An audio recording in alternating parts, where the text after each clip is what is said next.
Welcome to the Broken Sun.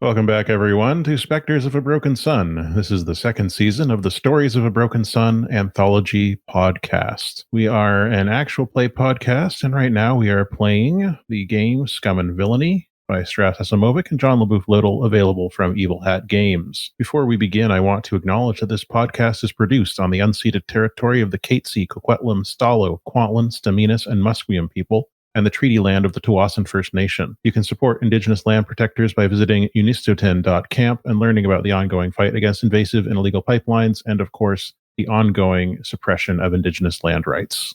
Second note before we begin. This is a brief one, but one that I think is important to address. The ship that the Sunbreakers fly has been called the Express 88 for a number of years.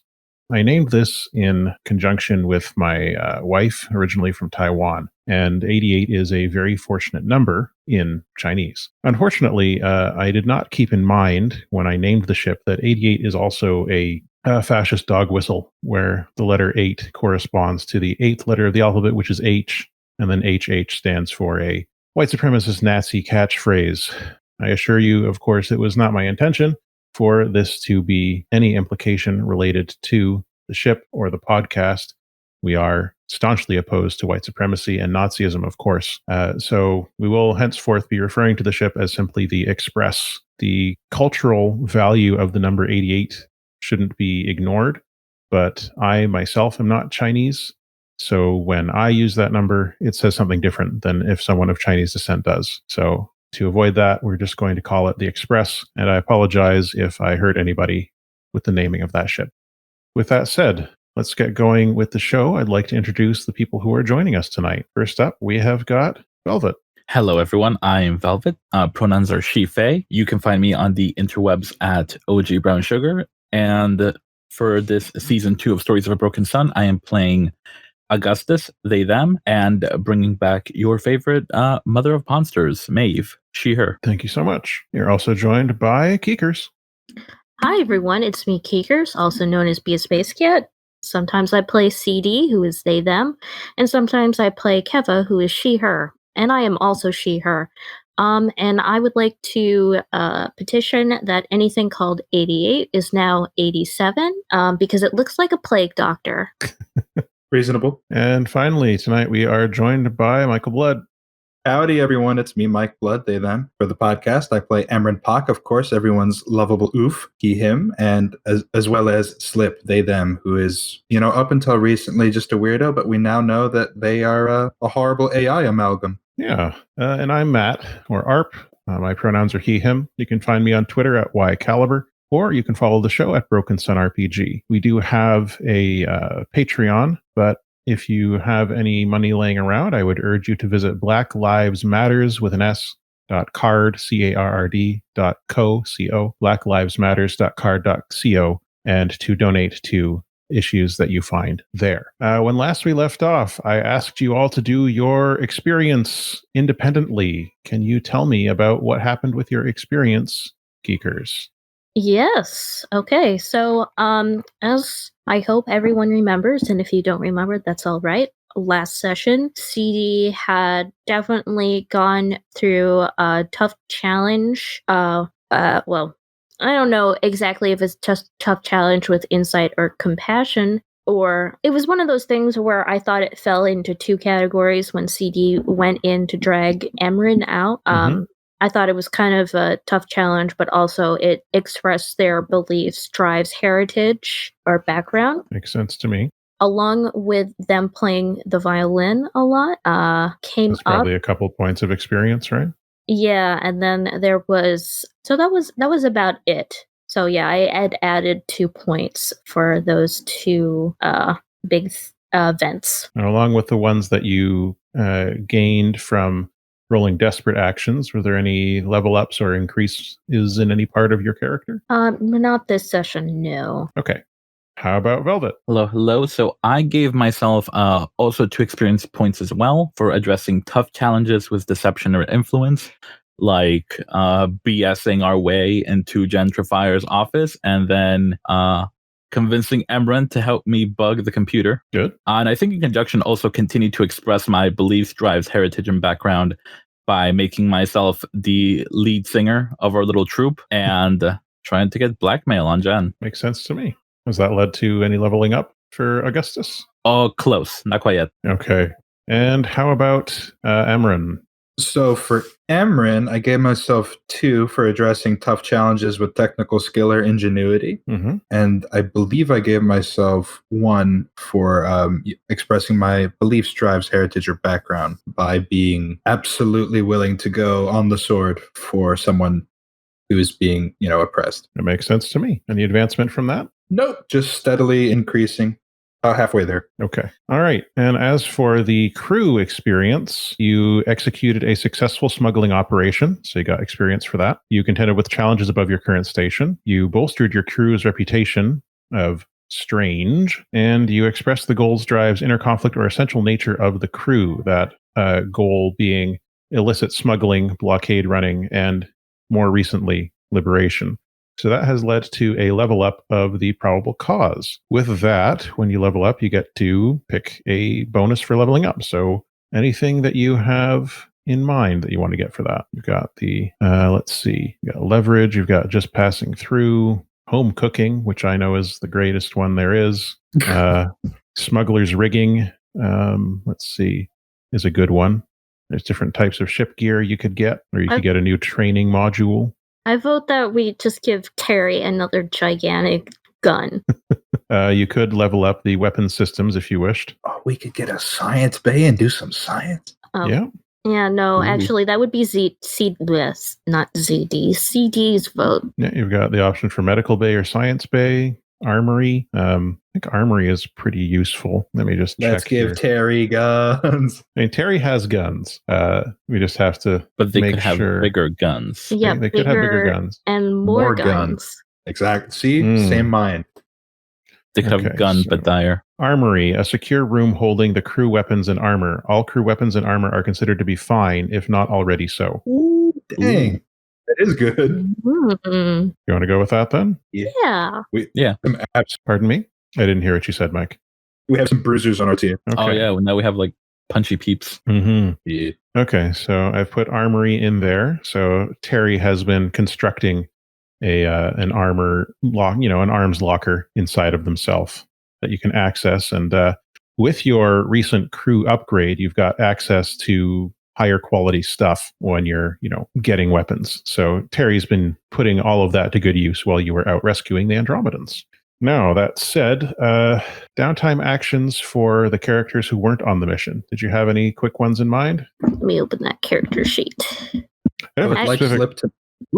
Go ahead. I would like Slip to not be electrocuted anymore. That's a fair concern.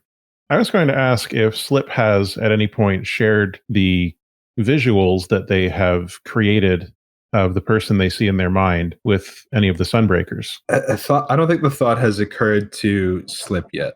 Okay.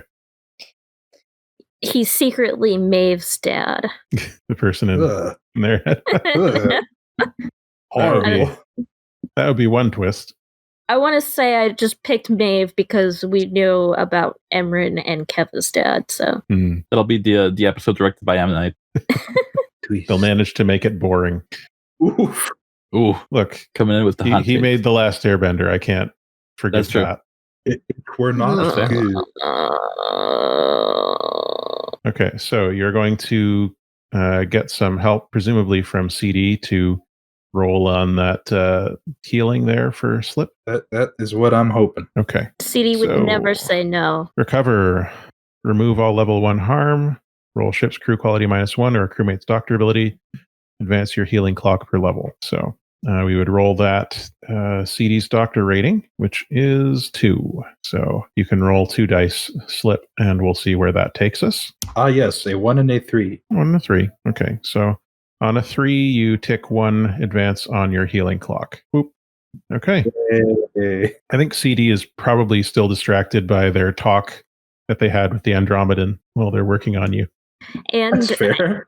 and the stinger of that episode, which was Yes, okay. they're coming. They're coming. Velvet, did you want to say what Maeve did or is going to do? Or? Oh, sure. I mean, it's nothing quick because I'm good as far as like injuries or stress. But I think I'll just train Scrap again. Okay. Because I don't learn.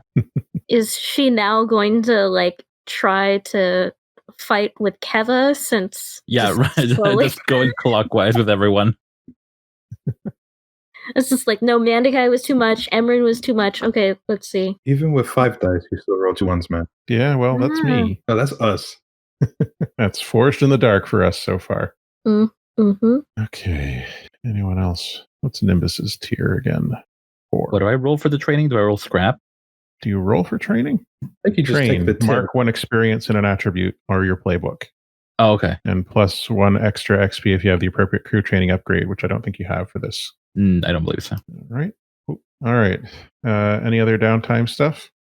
Keva wanted to, while they were out on their mission, Keva like tried to keep like an eye out on the press to see if there was like some sort of more heat that she could downplay.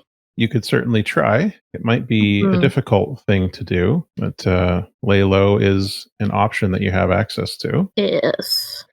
Trying to remember how the heck I do that. Opening, it's not on this one sheet I have, so I need to check the other one. So lay low, reduce the heat and wanted level of a system you're not in. Or say you get the military off your back and roll an action. Okay. Thank you. I don't know why I whispered there. We're trying to lay low. Yeah, so basically, while everyone was out, Keva just watched for any sort of like negative press or any sort of press that came up on the way, the news or whatever, and tried to like somehow counteract that. Okay. Or just also start posting other sorts of negative press about our interior design friends. Right. So I would say that would kind of be, I guess the closest thing to it is hack.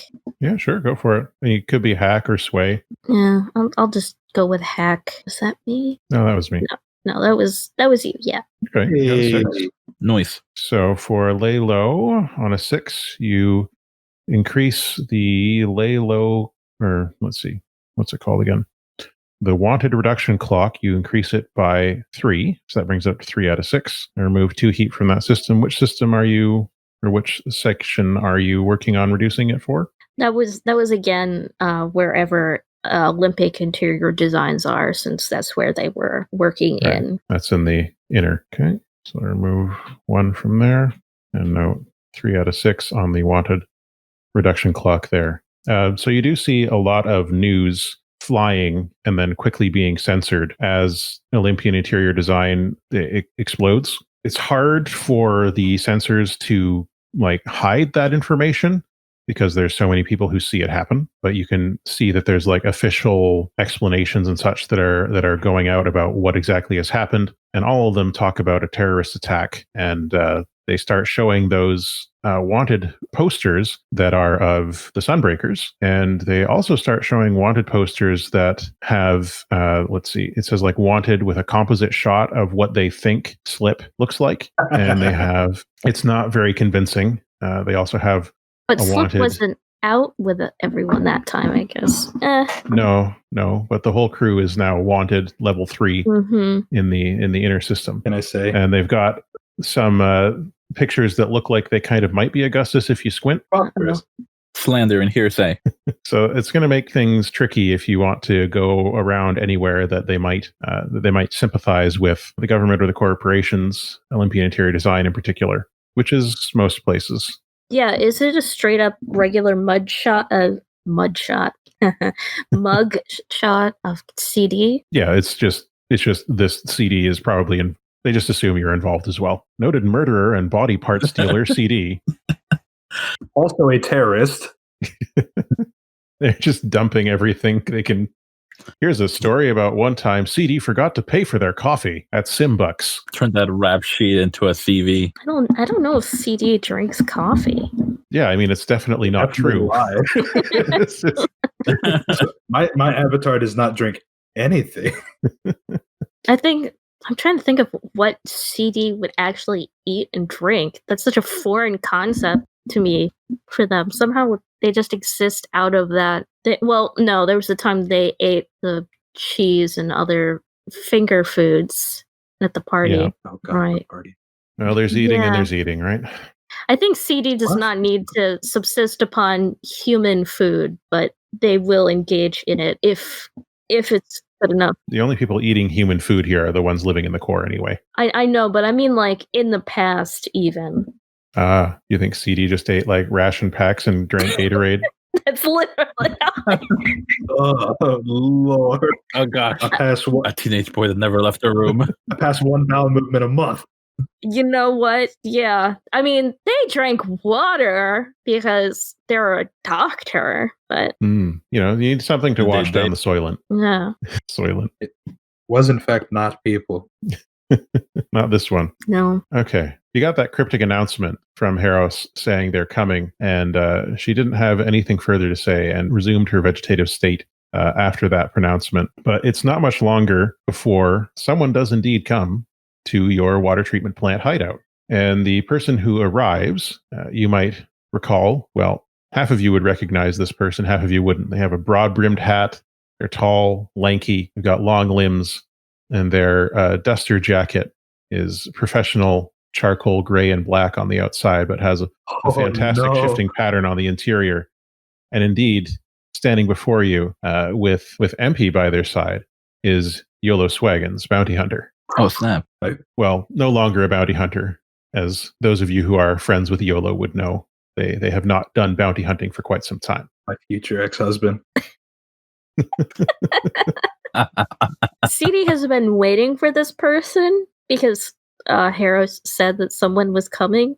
If you build it, they will come. But CD has had a gun hidden near the entrance, but also a goodie bag, depending on who came. So when they see it's a friend, CD is like, I've been waiting. My psychic zombie daughter told me. Here's your goodie bag. That's mighty fine of you to give me such a wonderful goodie bag. Thank you, CD. I'm afraid I don't come with great news, but I do come with some news. Should we gather somewhere? Yolo looks around. CD also looks around. You know what? I'll just take charge here. Let's gather over there. It looks like you've got a gathering spot. We'll just, come on, let's go. Get your friends. It's just Slip looks broken and it's just sitting in a corner. Slip, my friend. Yolo crouches down over your husk. You don't look well. Yo, I don't feel... Yes, that's me. I'm Yolo. Yep, sorry. Just things are taking extra time lately. I understand. You look like you've been through the ringer. Allow me to assist you. And Yolo will put one of your arm paddles over his shoulder and help you make your way over to the meeting area. Thank you, Yolo. No problem. What are comrades for, after all? Comrades. Yolo sets you down. This is like the briefing area that you had set up as you were preparing your last mission. And you should bring your human friends as well. This pertains to them. So I think Terry will alert the Sunbreakers among you that you are requested. What's Terry's bad signal look like? Terry just puts like text in front of you saying, like, with a map saying, please go here. Oh. You are here. You should be. Terry is here. focused on their weapons manufacturing right now. You're very good at it. I want to say that Keva was reading some manga, but I'm hoping, I don't know if she would actually take the recommendation from CD or not of Blackjack. It's actually your villain reformatory. Yeah. So while you're all gathered there, Yolo has finished giving some instructions and seems to have been having a chatting sidebar with Mandukai and nods, and they do one of those warrior arm clasp things and slap each other's shoulders. Heck yeah.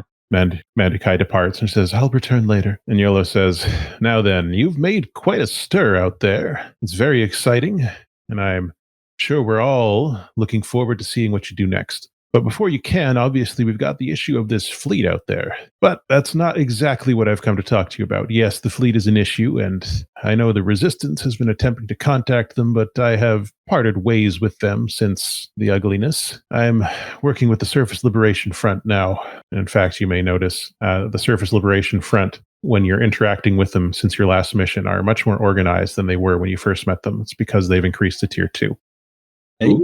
One of their missions that they've been working on is increasing their tier. So yes, the Surface Liberation Front is now Tier 2. They are becoming more popular. They're doing some good propaganda, some good recruitment. Chains has sort of become the face of the operation and has been out doing more recruiting because there's a lot of confusion going on right now with the fleet arriving. So there's opportunity. Can we canonically say that Crate is part of one of their other operatives now? I mean, you play Crate, so if you tell me that Crate has joined the Surface Liberation Front, then that's what has happened. Have they incorporated Gumboy into their propaganda? That's the whole. It wasn't like a whole cadre of new soldiers. It was just Crate joining that brought them to Tier 2. Once they whipped up that Gumboy propaganda, Crate was on it. Yeah, this is like a reverse Pepe. I imagine though that Crate knows YOLO. Oh yeah. I think there's probably like an ad or one of their ads that maybe didn't end up running has Crate and chains, and Crate has got like this cool Gumboy plush or something that he's showing off, and like it ends awkwardly with Chains saying, "And we must all satchel folk go to the riots." It just didn't resonate with anybody. There's like hidden Liberation Front ciphers on the Satchel Folk cards. I don't know. For some reason, I just imagined that there had been one time YOLO and Crate had gone on a date, but then decided that they would have to work together too much, so it wouldn't be professional. So then they decided not to pursue that relationship. I see. They swapped like crappy energy cards, but they keep them in their deck anyway. Sorry, I don't want to say that that's canon because no, that's canon. Okay. No, it's canon. Most of what you say becomes canon. All right. YOLO says, now, there's a very important rendezvous that has been requested with the Sunbreakers, and I assure you this is on the level this time. If you'll accompany me, Mandukai has gone ahead and is ensuring that the location is as safe as possible. But if you'll follow me, I will be conducting you to a meeting that's of the utmost importance in the Corps itself. Yeah, with whom? I'm afraid I can't really discuss it here. Did you know that your location here has been compromised?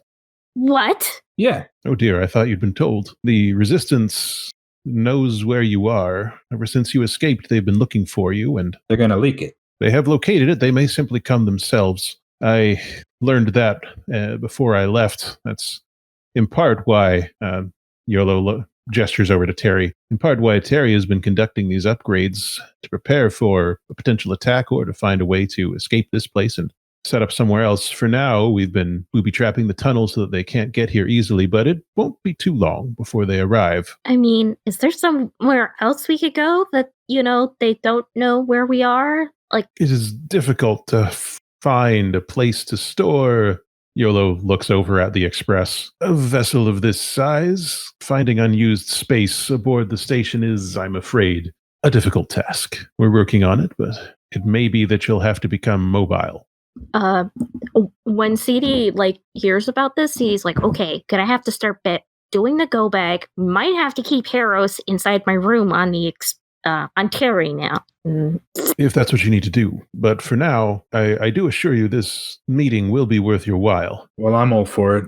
Yeah, as long as you can promise us on your life that we don't get explosives implanted on us or any sort of thing like that, I'm okay. I should hope that at least Slip can vouch for my opposition to those types of tactics in general. Yeah, YOLO is probably the most radical person I think I've ever met. That's very kind of you, Slip. You're radical too. He does finger guns and a wink. I do a blushy emoji. That's like half the screen works. So what'll it be? Well, I'm coming. Yeah, I might as well stretch my legs and hair. No, that doesn't work. Need to take a note of that. Do you need to stretch your hair? No, it was just I don't know. I was trying to do one of those snappy sayings that the superheroes do, but it didn't work. You'll get it, I'm sure. It's a good start. We'll workshop it. Yeah, it's not as easy as just giving yourself a name and then making that be your thing.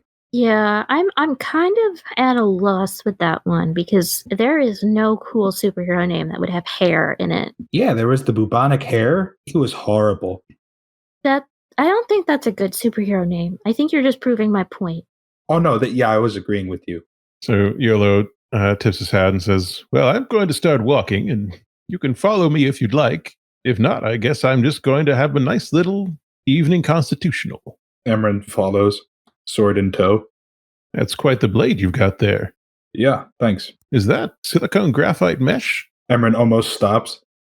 Yes? Amazing. I didn't know it could be shaped into a weapon. I'm still learning how to do it myself. You made that? No, my father did. Your father? Did he have your powers as well? I don't really know. I think he had his own. Fascinating. Being able to work that material in such a way, quite the achievement. Takes a huge amount of energy. No doubt about it.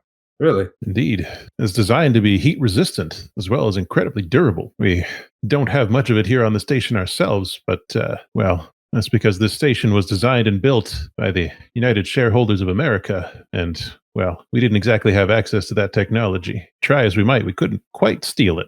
Would the fleet have a bunch? Oh, not likely. It was pretty much the folks who built the habitat that had it. Got it. Their technologies were far in advance of the rest of the world, and boy, did they keep those secrets tightly. Caused a lot of resentment, but... It's for the best. Yeah, I can't blame them. Yeah, Emran gestures.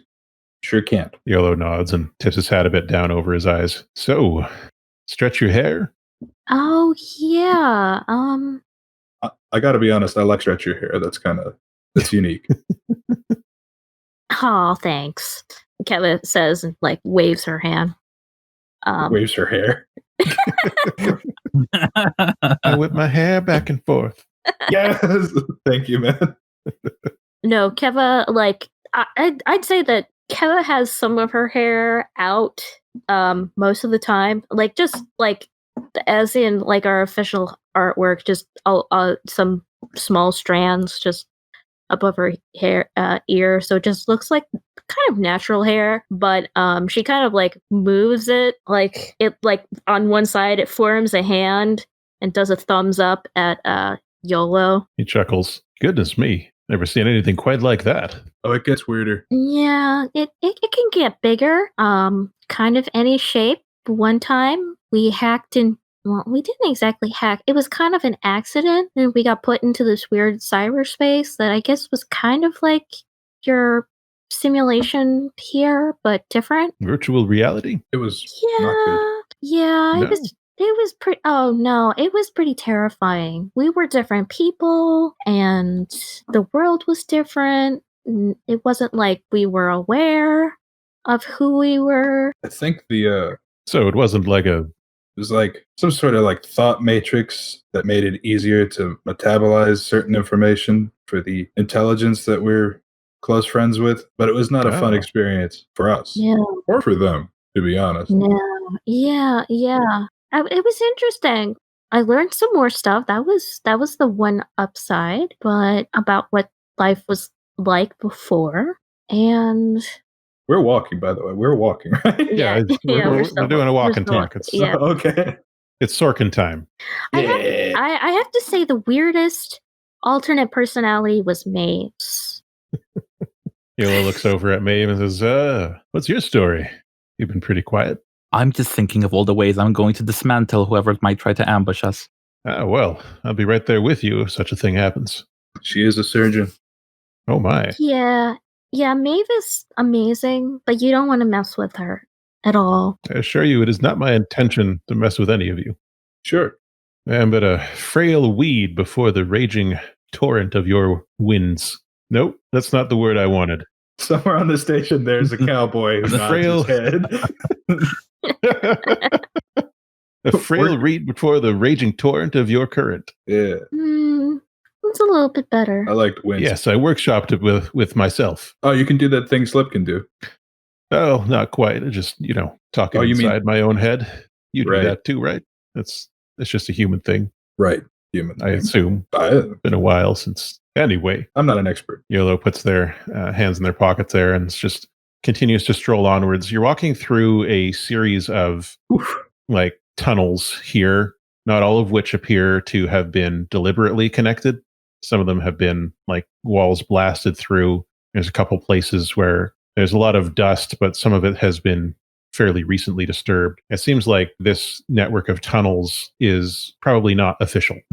He ducks underneath, ducks through a hole in one wall that's a little bit shorter than him and comes out on the other side. And you're in another tunnel that's parallel to that one and so on. Clambers over some pipes, does a shimmy, every modern video game now has a shimmy while you're loading the next area.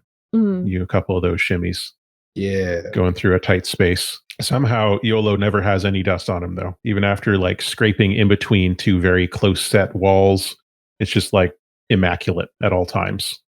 So eventually the tunnel itself doesn't start leading up, but you are climbing up collections of old crates and boxes and stuff to a different level where there's a hole in a ceiling and you clamber up through it into another tunnel that's further up. And, YOLO's leading the way and reaching down to help you up. He's got almost a skeletal limbs on his robotic body now. It's very thin, almost a silver filigree that his body has, very whip thin that everything has on it, but still strong construction. And of course, that duster flows over it very nicely, along with the hat. Everything is a shiny chrome look on him right now. I think at some point, not CD. CD is not there. CD is packing. Keva accidentally starts humming Secret Tunnel under her breath. So you eventually come up and you get through a wall into an actual sewer that's actually being used as a sewer because you have reached the underside of the core. So the smell's bad, obviously, because it's a sewer. Is it as bad as that other stagnant water in season 1, or is it worse? Oh, it's different, right? It's it's a different bouquet, as it were. It's sewage. It's poop as opposed to just stale. Yeah, it's waste. I'll paint you a word picture. Smells like poo-poo. Poopery, if you will. We're adults. YOLO passes out some nose clips and he says, "We won't be here long," and clambers along the ledge on the side of the sewage system there, and then clambers up a ladder. There's a manhole at the top. He pushes it up a little bit and scans, and then pushes it to the side and says, "Up we go." Emran will follow immediately. Just imagine that, if there's any part where Keva goes ahead of Maeve and then grows her hair out so that Maeve can Rapunzel up. I love it. Pulling a tangled. Mother knows best. You find yourself in an alleyway, a narrow street in between two buildings. And the immediate thing you'll notice is that, once YOLO closes the manhole cover behind you, the air here smells nice. There's a perfume of flowers and trees in the air, and there's a breeze. It's the perfect temperature, jacket weather. And so there's these buildings on either side of you. There's lights. It looks like a city, kind of like the cities that you probably remember seeing in that virtual reality situation that you were in, more so than the cities you're used to on the habitat, but still recognizable as a city. There's things that look like brick walls and vinyl siding on these buildings, and street lights and streets. There's trees, some of which you can immediately tell are fake covers for power plants or something like that, and others of which seem to be real. There's grasses. You hear the sound of birds and other animals in the air. Something flitters by. Ooh, so a Franken tree. I used to drive by one all the time when I would go to my friend's house back in the day. Yeah? Yeah, it was really ugly and did not look like a tree at all. Which I don't understand is because we have the technology to make good fake-looking trees. Yeah. Like, we had it back in the 60s when they built the Swiss Family Robinson treehouse in Disney. Yeah, but we just don't want to deploy it. No. So what do the Sunbreaker kids think of this? Keva suddenly gets a craving for pizza. In the back of our minds, we all remember Roger Kande. Emran just looks around. So this is how the other half lives. Half is extremely generous, maybe 0.5%. Oh, okay. So it's weird seeing this again. Are there any dogs here? A few, yeah. Some of them are even real. What about goats? No goats. Why? Well, they were not considered by the people who constructed this battle station, such as myself and others, to be domestic pets. Have you ever met a goat? They're great. Not in several centuries. Maybe we had a petting zoo when I was a child.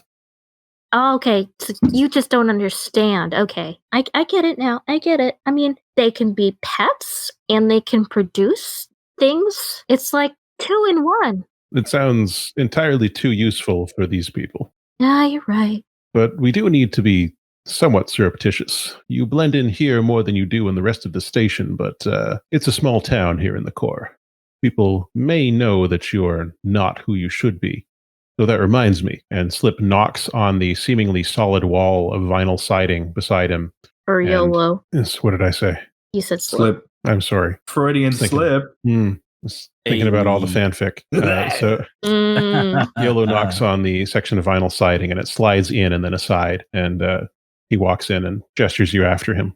Emran will take up the vanguard. I'll bring up the rear.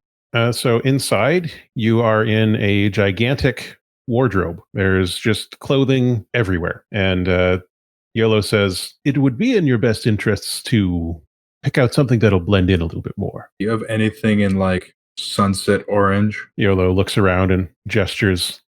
I believe that section of the wardrobe is organized by color. Amazing. And Emran walks over. Oh, I could help you pick it out.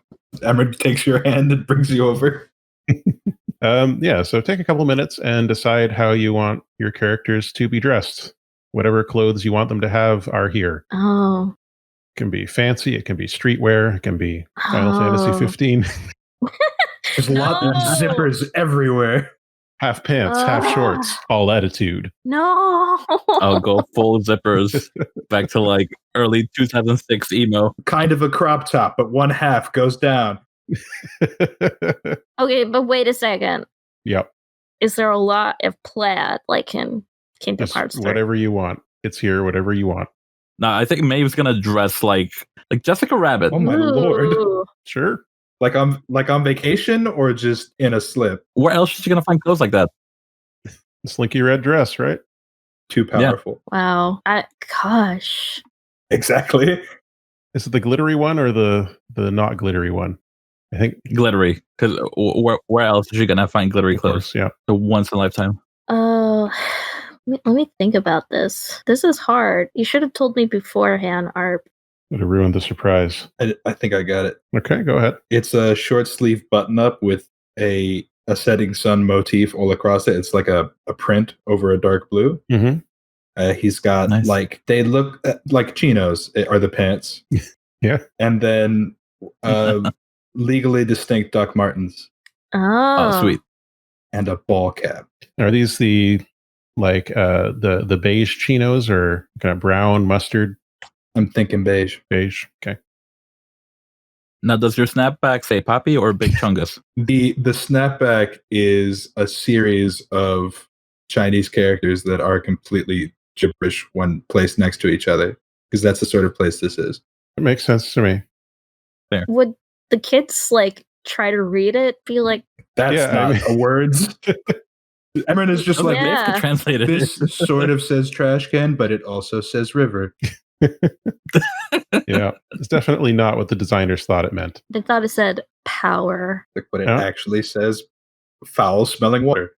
Like, I know you didn't say this, but I don't know. Just, my head keeps seeing suspenders, but I don't. No, suspenders are obvious. Emran and Anders, are you kidding me? He's so cute. So wait a second. That's just immediately my first thought was you got the suspenders holding up those chinos over the short sleeve print shirt with the snapback. So like male Entrapta's outfit. Oh shit! Yeah, Mentrapta. I love it. Mid-trapped. I love that. Man Trapped. That's my spin-off Man-trapped. series. I'm not a technical genius, but I do mess up robots on the daily. Oh my gosh. Someone get Noel on the horn. Oh, Entrapta. I could go on. About her. Let's go on about your outfit instead. Segways. We're riding them through the plot.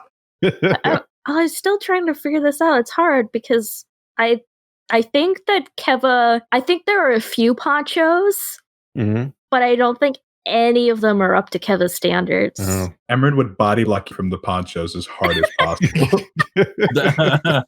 Keva, Something new. Something new. what? It's like a sequence of Keva trying on different ponchos, and each time that you're just like, no. Oh my gosh. Give me some other type of wrap. Like a I want to go in a different direction. I think that people stop Keva from going in that direction, but I'm just trying to figure it out because she still needs to be comfortable, right? yeah, but part of it is that she needs a textile thing, and literally what just popped into my head. So I mentioned Final Fantasy. Uh-huh. All right. I like where this is going so far. Okay. All right. One of this is hard because I'm like part of me It's one long zipper. The whole garment is this massive lynx. well, one idea that popped into my head was Fang's outfit from 13, but Okay. that might be a little too because that is my favorite outfit of that entire game. But I don't want to impose upon that. Well, she's wearing like a wrap, right? Yes, it's sorry-esque, Yeah. as one would say. Let me pull up this picture again because, as we all know, I want to get the details right. So, Fang generally is wearing like a black. I don't want to say it's a bikini top, but under her wrap, Tube top. yeah, No, it's not a tube top. It's more like no. a halter top.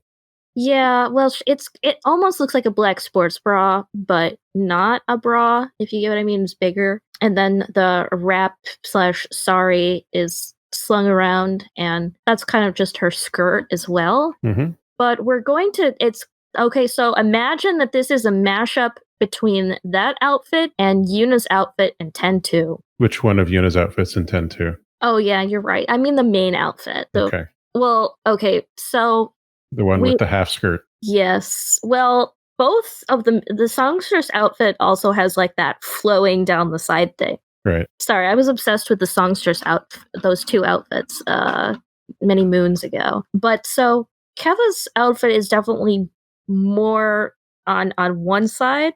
We've got that flowing half skirt kind of half thing coming down the side of a top, which is actually pink, and she's wearing and that kind of blends into becoming a skirt as well. Okay.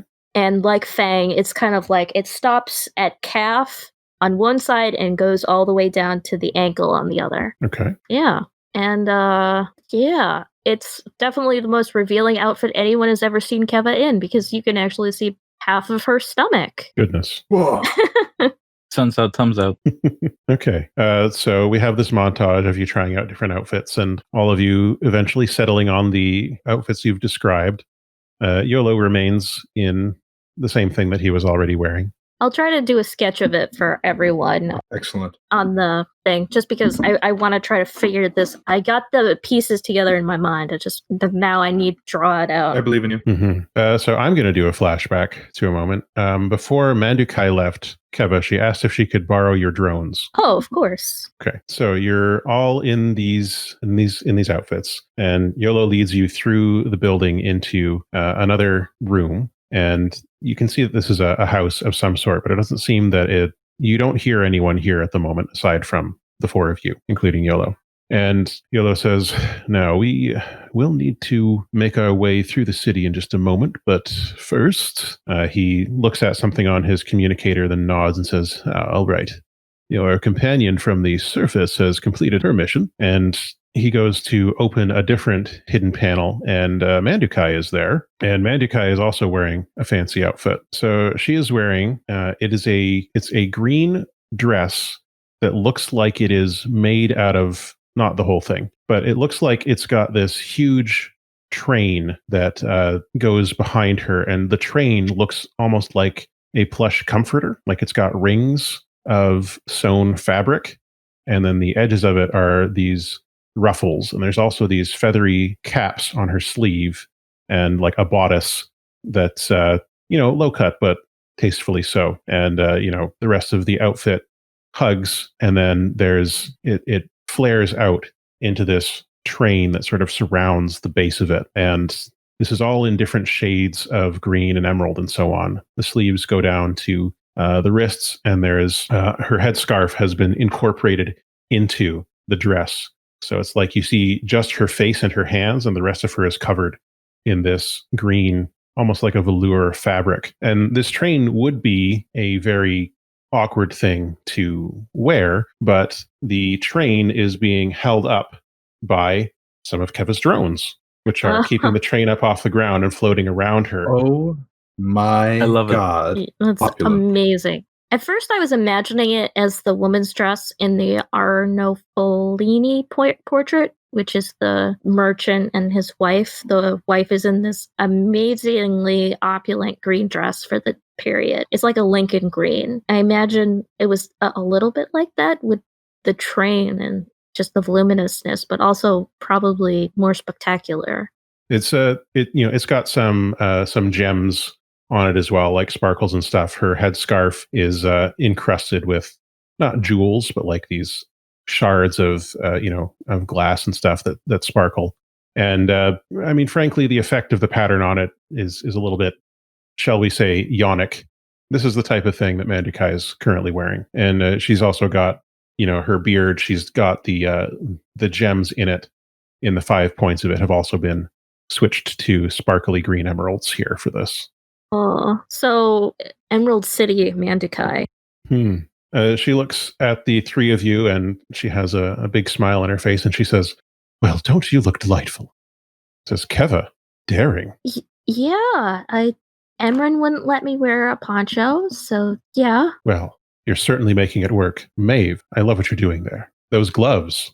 And she pats Emran on the shoulder and says, "And you look nice too." Emran blows hot steam out of his eyes.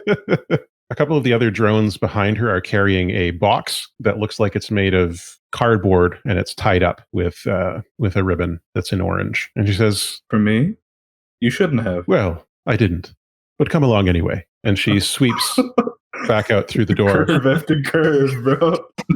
It's bad.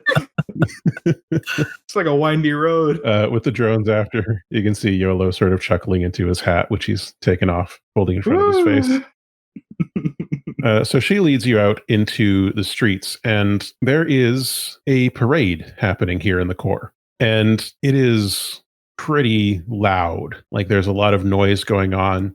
People are doing tricks. You can see that a lot of the people who are doing the tricks are in cyborg or robotic bodies. The people who actually live here in the core wouldn't lower themselves to putting on entertainment like this, maybe in a movie, but not just out on the street.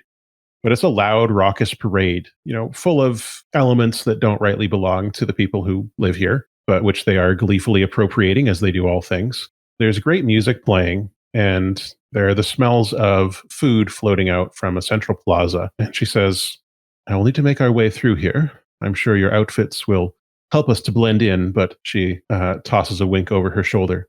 "You might need to try to be a little bit elegant." Oh. She goes to make her way through this large crowd of people partying and having a parade. And of course, she makes it look effortless, but it will take a bit of a challenge for the three of you to make your way through here. So we're actually going to roll some dice. Uh-oh. Ooh. Where's Hal when you need him? So how do you want to make your way through the crowd? Emran looks for the path of least resistance. Are you going to study for that, or? Yeah, I'm going to just take a gander really quick. Do you want this to be a setup action? I don't. The setup action can increase the effect of the people who roll taking advantage of your setup. Let's do it. Okay. So you're currently in a controlled situation, and this is going to be standard effect at the moment because, you're looking through, you've got advantages in how you see things compared to what other people would. So you can cut out a lot of the distractions that Keva and Maeve wouldn't be able to ignore as readily. Is everyone wearing sunglasses? I think that's what that's why I grabbed the ball cap. A 5. Oh my goodness. Ooh. Noise. Okay, good. So you've got a 5. The parade explodes. Well, I mean, it's controlled. So, consequences when you're controlled aren't that bad. So people can get +1 effect or improved position. Any team members who follow through on your maneuver get +1 effect or improved position from your setup action. So 5, either you hesitate, withdraw, and try a different approach, or else you do it with a minor consequence. Which would you prefer? Oh, that's complicated. I want a consequence. Okay, so I'm going to say... I don't want to switch your position just yet. Okay. While you are scanning to find your way through this crowd and looking around and trying to, discover and locate the best way through, you're getting jostled a lot. And one of the people who jostles you is carrying a very pungent food that Emran has never smelled before. And the smell of that food is so enchanting that you take the level 1 harm distracted. Huh. I'm trying to imagine what this food is. Well, something they wouldn't have on the habitat. Yeah, I'll just resist that. Okay, so that would be a resistance with resolve. French macaroons. Yes, my best. Okay. That's 3 stress. So 3 stress to resist being distracted. So you do find a potential path. My God. A potential path through. So good. I mean, that smell. We know it's not pizza, though. It could be, but it could be a pizza of a sort that, Roger Candy would never even dream of. Maybe it's got pineapple on there. That was Roger's favorite. I was about to say duck. Could be. Oh, it's just the most bougie pie possible.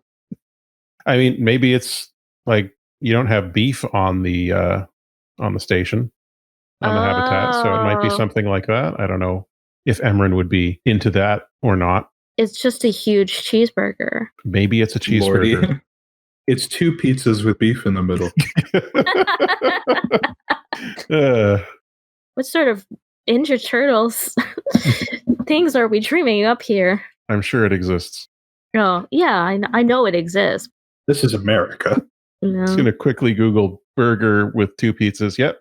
Pizza inside a burger inside a pizza on YouTube. First result. Mm-hmm. Yep. I didn't even have to look that up. Healthy junk food? No, come on. Because that's where I'm at. This is the world I live in. I watched Man vs. Food growing up. I know this exists. The Burgerizza, a huge bacon cheeseburger between 2 pizzas. I'm going to die just thinking about this. I think my heart is failing. Is there a Flavor Town in this universe? Oh, please. Of course, Flavor Town exists in this universe. Yeah. Yeah, Guy Fieri's on the station. No, Guy Fieri would not be on this station. No, Guy Fieri is part of the Surface Liberation Front. No. Guy Fieri is too good to have even set foot on this thing in the first place. It's true. He's probably dead. Well, you never know. People live a long time these days. I mean, listen, if we're going to preserve anybody, Guy Fieri's up there. That's the one guy. Yeah, the mistake was just that people stopped being fans of Guy Fieri. That was it. When they thought him, they were just like, who are you? He's like, no, Flavor Town. I'm crazy. And he wasn't in any way zany or weird anymore, considering what people looked like when he was thawed. Like, you still like to help people, right? And they're like, no. And he's like, oh, put me back. Thaw me when the universe is meeting its heat death. Okay, so probably a group action to get through here? Sure. What kind of path have you found, Emran, that would determine the type of action we'll need to roll? There's a lull between 2 of the floats, and a few people are taking the opportunity to cross over to we're done at this restaurant. Let's go over to this restaurant. And just people are crossing the street while the next series of floats and performances are coming around the corner. And we're just going to, join the traffic and try to follow Endika as best as possible. Is this one of the NYC mass migrations? Traffic be damned. Oh yeah, this is happening. Who cares how many cars are here? Yeah. Yeah. The group of people that you merge in with are all talking loudly and very clearly inebriated in various ways and being just loud, obnoxious people at a parade. And yeah, you try to slip in there. So would you say that this was consort or sway? Or is this a scramble thing that you're doing? Could any of us lead this action? Yeah, any of you can lead it. I mean, I was thinking of command. You want to order people out of the way?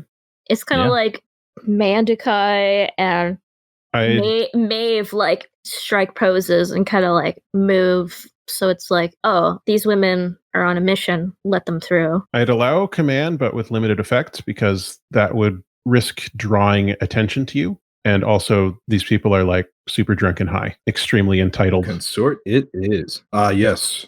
Manhattan. I'd say consort would be standard, scramble, or command would be limited. Sway could also be standard. What about a tune? It's not. No. Turn everyone off. No effects. What about scrap? Just kind of shove our way through. If you want to start a fight. You want to start a mosh pit? You can start a mosh pit. Episode 1, somebody's going to go down on the ride. If that's what you all want to do. I mean, I am here to facilitate the experience you want. I am a huge advocate for consorting with these people. Low, but the action pains me. I don't have much in the way of consort or sways, so let's do it. All zeros, double sixes, baby crits. I have consort. You're leading it. Yeah. Only one of you needs to succeed. Yeah, so you're about to take dummy stress. I'm just trying to imagine though. Keva's does not have the best social graces here. Consort can just be ingratiating yourself into a space or infiltrating into a space in a social way. Okay. Fading into the background can be a consort. Keva is doing her best to help everyone zigzag through the crowd. Okay. So you're still in a control position, standard effects, consort. Hey. Okay, so check out that 2 though. 4. Right. So the highest is a 4, but there's only one failure. So you take 1 stress, Keva, as you are helping to sort of zigzag. I think, Maeve, you're maybe not used to wearing this kind of dress. And so you find the way that it restricts your movement a little bit off-putting. And maybe you take a step wrong and Keva has to like not grab you.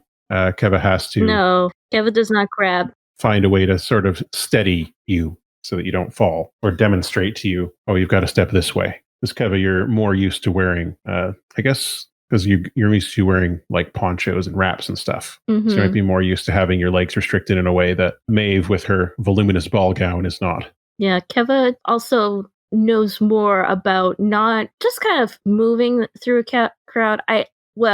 Velvet, you can correct me if I'm wrong, but I imagine Keva is much more used to being just in the background than Maeve is. Yeah, I think for better or worse, Maeve is usually given a wide berth. Yeah. And I think, like, in addition to like helping to steady her, like if any drunk bumps into Maeve, she like shoves them back hard. So you have to keep her from starting to mosh Yeah, pit. exactly. Mosh pit is inside us already. Maeve has big like New York energy. Like she's walking here. I think some of this pushing and shoving is going to, as a consequence here, move the 3 of you into a risky position, from controlled to risky. That's where we thrive, Matt. We love a risky standard. As people start to like grumble and shoot looks at you as you are shoving your way through the crowd. It started off so well, but you are pretty much through. You've gotten past. You can see Mandukai's train disappearing around a corner, and you follow along there. And you see that Mandukai is opening up a door, like a door to a cellar, like an outside door to a cellar. What are those called? Yeah, cellar door. I guess it's just a cellar door. For a second there, I thought you were going to say champagne bottle. She opens up a cellar door in the backyard of a building on the other side of the plaza here, and gestures the 4 of you down. They can drink legally in most of the world, just not the U.S., because the U.S. is stupid. So in this cellar, you make your way down. Who's going first? Emmys. Okay. So I don't know if you can tell that it's dark, but it's dark down here. The lights are off, but you can sense that there are people here in this room. It's a large space, an open space, but you can sense that there are people here. Behind you, Mandukai enters the stairwell. The drones bring her train, and then she closes the cellar door behind her. For Maeve and Keva, you are now in darkness, aside from the faint light of the LEDs on the drones. Keva's like, oh, it's dark in here. That's not good. Oh, is it? Mandikai said. How odd. Perhaps once we get to the bottom, there'll be some type of motion detector. Mandikai, do you know where we're going? Of course I know where we're going, dear. Can someone tell us where we're going now? Well, I think if you make your way to the bottom of the stairs, things will become clear. I don't like surprises. Keva is like this close to like attaching a brain probe to either Mandikai or Yolo to see if they're lying. And by this close, I'm gesturing for everyone. It's about an inch. I appreciate the visual. Yeah. Emran, you're in the lead. I, on the other hand, love surprises. I'm going to ditch my heels and clutch them in each hand in case I have to start swinging. You are ready to fight. Are you going to forge forward, Emran? Into the wild basement yonder. Into the unknown. Into the unknown. I'm going to tame a seahorse. As you step onto the flat floor of this wide open space, all the lights come on, and there's the sound of a sound you haven't quite heard before. It almost sounds like a quiet duck. And you see, What? like a kind of sound. I just wanted you to make the noise. And these light ovoid things start falling from the ceiling and bouncing off the walls. And there is a big sign across the back of the room. And a number of people come out and they all shout, "Surprise! Happy birthday!" Yes! In the front, Yes! you see Chains and Coriander Spearpoint and other members of the Surface Liberation Front. There are people that you recognize from some of your missions that you've worked with before. Here. And there's a big table in the middle. And on the big table, there are a bunch of things, different types of food there, cheeses of various sorts.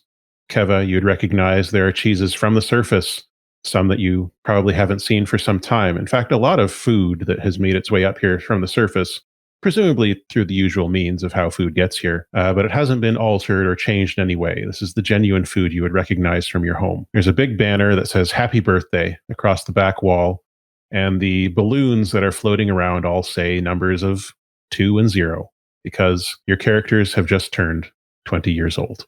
Oh my gosh, it's the birthday? Mandikai laughs and says, "Yes, it's your birthday. It's your I thought maybe you would be a little bit off in your counting because of all the time you spent in stasis, but I checked with the Express. It is indeed your decanting day." But isn't it also everyone's decanting day? Well, they go in waves. It's not everyone okay. on the same day every year. Okay. It's the birthday for you 3. Keva looks at the balloons that say 2 and 0. And this time she doesn't cry. Well, that's good. Yeah. I think people start coming in and presenting you with various gifts and things like that, different clothes and things like, "This came from the surface. I smuggled it out of human resources." Or, "This came from, I stole this from the collection of somebody in the Corps." And it's things that you would recognize, things that come from your past, from your culture, from your people. And these people here from the Surface Liberation Front, in their efforts to try and make you feel more welcome and to alleviate some of the horrors you've been living through, are doing their best. And maybe it's not that great, but it's what they've managed to do. So I guess the other CD and Slip, did they come ahead of us? Oh, they're still back. Oh. They're still back there. CD and Slip and Augustus are still with the Probable Cause. Okay, so they specifically didn't tell CD that this was a surprise birthday party for the kids. No, I don't think. But CD maybe will have sent something if you want them to have done so. Yeah, I do. Now I just need to think of what it is. How are Maeve and Emran handling the surprise? Emran's just unwalling people. Entirely fair. Just thank you. People who know him fairly well is What was that last bit? Yeah, you cut out. Mike? Uh-oh. Oh, spaghetti. Oh. No, they said that they were back. Okay. Yeah, they had come back. Oh, well. We'll wait until they're back on the call. Something may have. Yeah. So what's Maeve up to? I think Maeve is having a similar reaction. I think she's being, as polite as she can be when people go up to her. But I think she's still like the birthday hadn't even crossed her mind, and she feels so much older than 20 at this point. How many lifetimes does Maeve have stashed away now? How do you measure bug years? Okay, so Mike, what was it that Emran was saying? Obvious? To anyone who knows him, it's obvious. Oh, to anyone that knows him, it's obvious that Emran is nonplussed. Mm-hmm. Okay. Mandukai comes over to you after the people have decided that swarming around you is probably not a good idea, and their, robot and cyborg bodies scuttle back away from you, and they start talking amongst themselves. Mandukai comes over and says, "Now, I know this isn't your scene, but it is a pit stop on the way to something I think you'll find a little bit more interesting." Keva, with a mouthful of cheese, is like, what? Mandukai smiles and taps her nose, and the drones that are carrying the big box float over, and she says, "It wouldn't hurt too much to take at least a moment to relax while we're here. What we're going to do next is probably best done on a full stomach." And she gestures, and the drones set down the box, which she opens up, and there is an elaborate cake in there that is done up in tiers to look like your hometown, which is a big round cake, so it's got several tiers from the outer side all the way up to the spire in the middle. And she says, "I don't know about you, but I'm going to have a piece." Is it cheesecake? Mandukai says, "I don't know anything about baking, dear." She cuts it open, and it looks like, yes, it is cheesecake. At least some of the layers are. There's cheesecake, there's different kinds of cake in there. She hands out slices to each of you on a plate and says, "I've gotten some word from the surface as well." Oh, yeah, it would be everyone else's birthday, Well, at least from your group. Yeah. Not everyone gets decanted at once. There wouldn't be nearly enough containers. Can you imagine the mess? Yeah, I know, but I meant Donan and Day. Yes, that's one of the things. And she holds up one of the devices that a lot of people here carry around, like the smartphone type thing. And there's a message in there from Zonin saying, just check what he wrote. "Happy birthday, Keva, Emran, and Maeve. Wish I could be there, but I have to escort these cool aliens back to the fleet." Message from Zonin. He always wanted to meet aliens. And it's something new that other people really haven't done before, I guess. Not for some time. He's probably pretty happy about that. He seems thrilled. So Mandukai cuts away more of the cake and gets to the center layer of it. And the center layer of it isn't cake at all. In fact, the center layer of it... Someone pops out. Nobody pops out of the cake. It's not that big. It's Babu Frick. I'm ending up giving Keva a zipper on this outfit. Of course. In the center of this cake is a series of devices that you will probably recognize as high-powered explosives. Wow, a cake and presents all at once? I hope someone wasn't trying to knock us off. She chuckles. Not you. But we do have a unique opportunity here today. Now, I know that this party is, shall we say, a little clumsy. They're trying their best, but they can't really understand what they're doing. I'm trying to appreciate the effort, but it is not my scene much either. She smiles. But this, well, we've discovered something pretty interesting that we can do with these around here. Interested?